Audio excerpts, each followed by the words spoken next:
kontrobersya ang relasyon ng mag-asawang Ria Ataide at Zanjo Marudo, matapos kumalat ang balitang walang awang iniwan ni Ria ang kanyang asawang si Zanjo at kasalukuyang pinaghahandaan na umano ang pagpapaanal o pagpapawalang bisa ng kanilang kasal.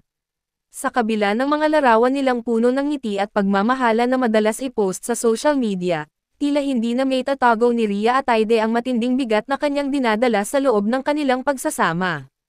Ayon sa mga malalapit sa aktres, matagal na raw siyang nagtimpi sa mga problemang kinaharap nila ni Zanjo Marudo, hanggang sa tuluyan na niyang napagdesisyonan na wakasan ang lahat, hindi lamang sa pamamagitan ng pag-alis sa tauhan ng kanilang pinagsaluhan, kundi pati na rin sa legal na aspeto ng kanilang pagiging mag-asawa. Nakakalungkot mang isipin, ngunit ayon sa ilang insiders, ilang buwan na raw palang hindi maayos ang komunikasyon ng dalawa.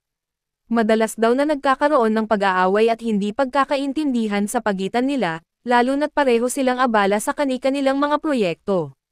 Ibinahagi rin ng ilang malalapit sa kanila na tila nawalan na raw ng sigla si Ria sa kanilang relasyon, at maging si Zanjo ay tila hirap nang ayusin ang sitwasyon. Isang source pa nga ang nagsabi na madalas na raw umuuwi si Ria ng malungkot, at minsan ay umiiyak habang kausap ang kanyang ina, si Sylvia Sanchez, na labis daw ang pag-aalala sa pinagdadaanan ng anak. Ayon pa sa source, hindi na raw kayang tiisin ni Ria ang paulit-ulit na sakit, at ngayong tila wala ng pag-asa ang kanilang pagsasama, pinili na lamang niyang lumayo.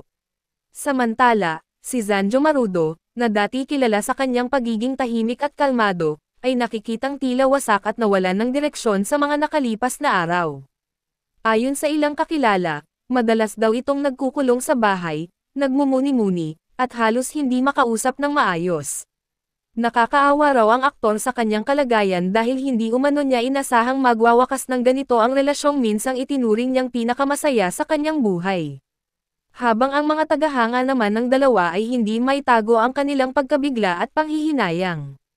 Ang ilan ay umaasang baka ito ay isang pansamantalang tampuhan lamang at maaari pang maayos, ngunit may mga nagsasabing tila desidido na talaga si Ria sa kanyang hakbang. Lumalabas pa sa mga ulat na nagtanong na raw ito sa mga abogado tungkol sa proseso ng annulment, bagay na lalo pang nagpapatibay ng balitang tuluyan na niyang gustong tapusin ang kanilang kasal. Sa social media naman, nagsimula ng maglabasan ang mga cryptic posts ni Ria na may kinalaman sa kalayaan, paghilom, at pagbitaw. Marami ang nagtatanong kung ito ba ay patungkol sa kanya at kay Zanjo. Samantala, nananatiling tahimik si Zanjo at wala pang pahayag mula sa kanyang panig, ngunit ayon sa mga malalapit na kaibigan nito, labis daw ang kanyang kalungkutan at tila hindi pa rin matanggap ang nangyari. Para sa ilang taga-subaybay ng kanilang pag-ibig, isa itong malungkot na pagtatapos ng isang relasyong minsang puno ng pag-asa at inspirasyon. Mula sa mga eksenang puno ng tawanan at kilig, ngayon ay napalitan ng mga luha, sakit, at kawalang katiyakan.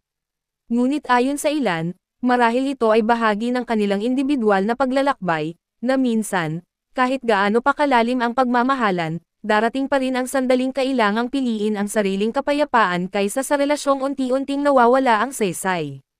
Sa ngayon, nananatiling palaisipan kung tuluyan na bang maisusumit ni Ria Ataide ang mga dokumento para sa annulment, o kung may posibilidad pa ring magkaayos sila ni Zanjo Marudo.